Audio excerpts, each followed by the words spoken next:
So last time on R5C Tips and Tricks, we talked about the camera's capabilities and white balance modes as a big picture type of situation. So what modes were there, what color temperatures the camera can deal with, and ultimately we even looked a little bit at how the auto white balance performs on the camera. This time, we're going to take a look at the actual mechanical settings. So what's up everybody, I'm Jason and welcome back to some more tips and tricks for the Canon EOS R5C. So this time we're continuing our look at the ins and outs of white balancing on the EOS R5C, and we're going to be talking about the mechanical processes on the camera. So this includes how to identify what white balance mode and color temperature you're currently in, how to change the mode and color temperature, and ultimately the settings that affect the custom white balance behavior or the white balance behavior on the camera. So let's start this off by looking at the basics. How do you identify what white balance mode you're actually in? Well, on the R5C, the white balance mode is displayed in one of two places. One of these is on the on-screen display, or OSD, and the other is on the top LCD status panel. So starting with the OSD, the white balance is displayed on display modes 1 and 2. These are the two modes where the display shows you information as opposed to 3, which has none. Regardless of whether you're on display 1 or 2, you will find the white balance in the bottom left corner of the screen, and you will find 3 pieces of information. And this is true also with the top status panel. You will see what mode you're in, you will see the color temperature the camera is currently set to, and the color correction in the green magenta direction that the camera is currently set at. Now, if you do not see the white balance, but you see all the rest of the information on the screen, then it may be disabled in the custom display settings. So to re-enable it, we're going to go into Monitor Setup page 5, then to Custom Display 1, and then we're going to scroll down to the white balance setting and make sure that that is set to On. Now, if you're using an external monitor, the OSD can be displayed on that as well. It's baked into the HDMI image, so this is something that you will want to be aware of if you are trying to record on an external recorder or monitoring device. So to turn this on and off, you're going to go back to the Monitoring Setup 5 menu page, and at the very top, you're going to see a setting that says OSD Output HDMI, and you're going to have two choices here, on and off. The default is off, where if you change this to on, then the OSD will be displayed on your external HDMI monitor as well. Now, the other place that you can look for white balance on your camera is on the top LCD. Now, unlike the EOS R5 and really the Canon photo cameras, the white balance on the R5C is very prominently displayed as the first line of information on the top LCD panel. So you will again see the mode, the color temperature, and the color correction that is set right there without having to go through to a second page or anything like that. Now remember, Canon displays the color temperature or the white balance mode using iconography, not text. So the icons are AWB for auto white balance, a star for daylight, a lamp or light bulb for tungsten, the Canon custom white balance icon for A and B. This will be prefixed or suffixed with either an A or a B, depending on whether you are in which custom mode you're using. And K for color temperature, or Kelvin, the setting for color temperatures. With the identification out of the way, let's now look at how to change the white balance on the camera. And Canon provides us with a plethora of options for this. 2 of these are enabled by default. That is using the button 11 or the function button or the MFN button, depending on where you come from, what you call that. And the second is direct touch control through the rear LCD. 2 are available through customization, so you can customize both the dials and buttons to directly access white balance settings. And the third one is off camera and available if you have a wireless file grip on the camera. That is through the network browser remote. So let's take a bit of a look at these options. Starting with the function button, or if you're coming to the camera from the photo world, the multifunction button. Also button 11 as the button identifier numbers go on the camera. And by default, this is programmed to bring up the function menu. So the function menu essentially allows you to switch between the white balance mode, color temperature, color correction, aperture, ISO, and shutter speed settings on the camera and adjust them in turn. To navigate this system, first of all, you have to press the function button to select the ability to change things. You'll notice that this is enabled because on the LCD, EVF, or external display, I should say, the OSD, the selected item will be highlighted in orange. Or if you're looking at the top LCD panel, it will simply have a box drawn around it. Once you've activated the multifunction mode, then you can use either the function button, left and right on the multi-controller, or the top dial to select the actual setting that you want to change. So in our case, since we're talking about white balance, that would either be white balance mode, the icon all the way on the left, color temperature, the number right next to it, or the color correction, the plus or minus number right next to the color temperature. Now be aware that in some modes you cannot change the color temperature or color correction value, so they will not be selectable. To change the mode, temperature, color correction value, or really any of these settings, you can then use either the front or rear dials or up and down on the multi-controller.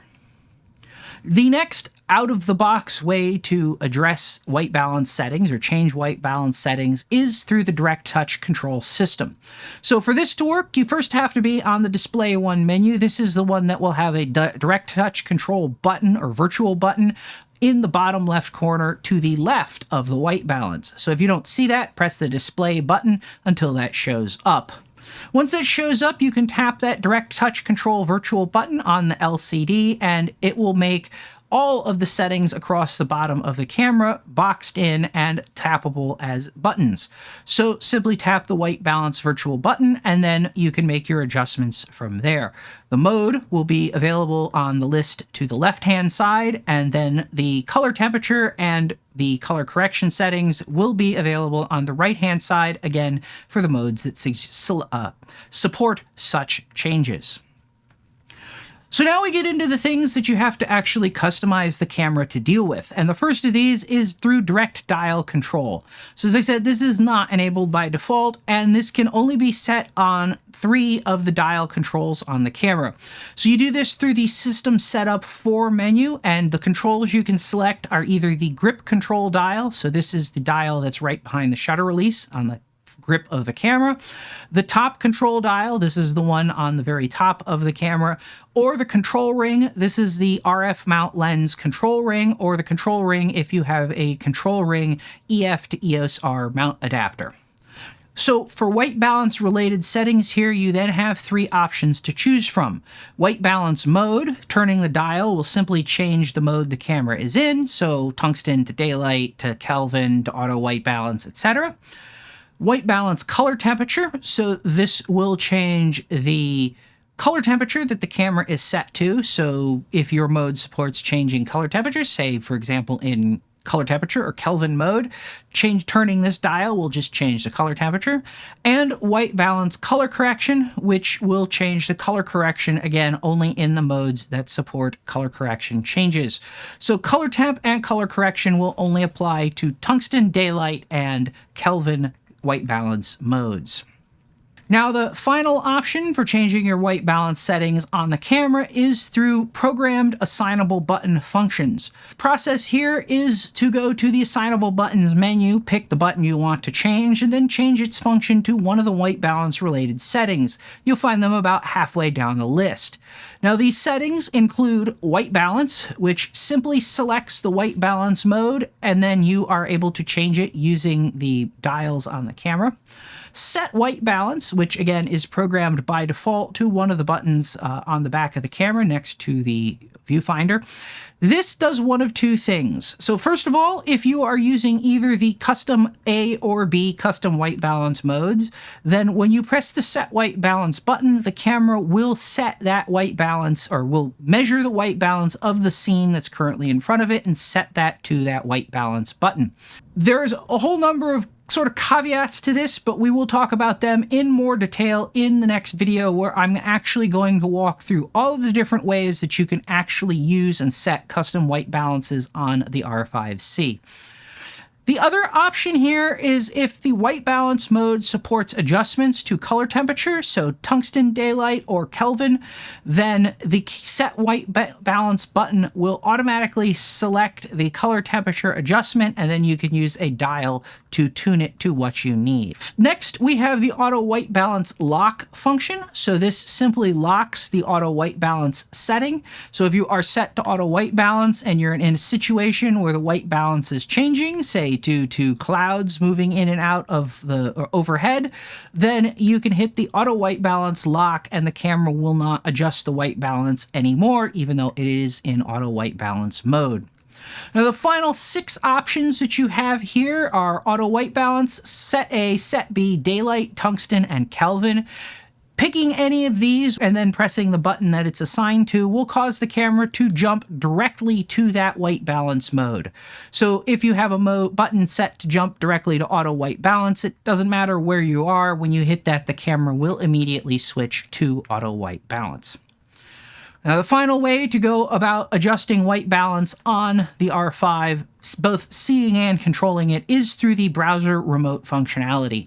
Now, this does require the WFT R10 wireless network grip, of which I don't have because it's expensive and not critical to my workflow.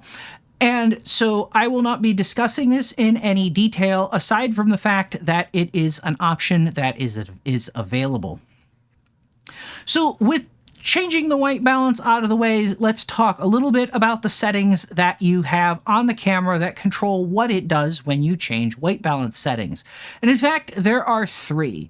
These settings are all found on the Camera Setup 3 menu page, and they are Shockless white balance, auto white balance response, and color temperature increment. So we'll start with shockless white balance. One of the biggest differences between the EOS R5C and the EOS photo cameras, or I should say between the cinema cameras and the photo cameras, is that the cinema cameras allow you to change the white balance while the camera is recording. This controls how that change happens. So you have 2 options here, on and off, with off being the default. When shockless white balance is turned off, when you change the white balance mode during recording, or really at any time, the white balance will instantly shift to the new settings. So now when you turn shockless white balance on, there will be a smooth transition between different white balance modes. Now in my testing, this transition seemed to take about 5 seconds, and it cannot be adjusted through any of the settings on the camera. So something to be aware of.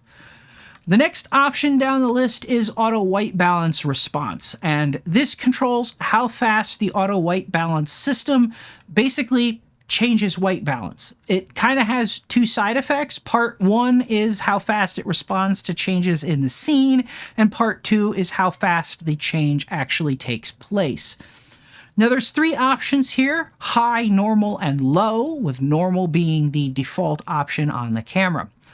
So I did a little testing to see how this all played out. When the camera is set to high, the camera takes about 15 seconds to go from 3200 Kelvin to 5600 Kelvin, or vice versa.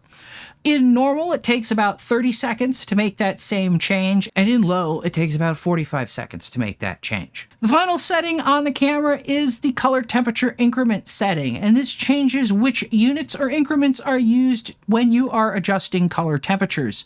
There are 2 settings: myrid, which is the default, and Kelvin, which is the alternate. Either way, the camera will always display the color temperature on the display in Kelvin, so you're going to have some familiarity there. However, which of these you choose changes which increments that Kelvin temperature changes in. So if you have this camera set to myrid, it will change in a fixed perceptual size. The increments are 5 myrid steps, and you'll notice this because you end up with some weird Kelvin values that maybe you wouldn't be expecting, like 5120 or something like that. The other option, Kelvin, which is what I use and I think most of us are going to be most familiar with, just is 100 Kelvin increments. So this will have arguably somewhat finer controls, or more fine adjustments in the very cool side of the color temperature range and not as fine or precise of adjustments in the very warm side of the color temperature range based on the way that this all works out. Now, there is one more consideration for the color temperature on the white balance on the R5C, and this is that the camera settings that you see can be overridden by a custom picture setup. So if your custom picture setting includes either a white balance setting or color matrix tuning settings, that will override the color temperature that you see or the white balance settings that you see on the camera. Now, the short of it is that this should not be a significant issue for the vast majority of us. If you're using any of the built-in color system or picture settings, custom picture settings that Canon provides with the camera, none of them have a hard-coded white balance or color matrix tuning in set. So that won't be a problem. However, if you are using a custom picture setting that's been provided you from a production company or something like that, and you're no longer able to change the white balance settings, that is a likely culprit for where that is coming from. So with that said, I'm going to wrap this one up here. Next time, we will look at setting custom white balances in detail, all sorts of techniques that you can use to make those adjustments.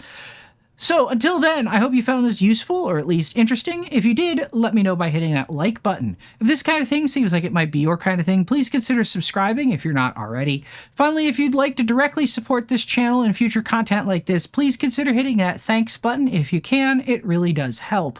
And as always, thanks for watching, and I'll see you next time.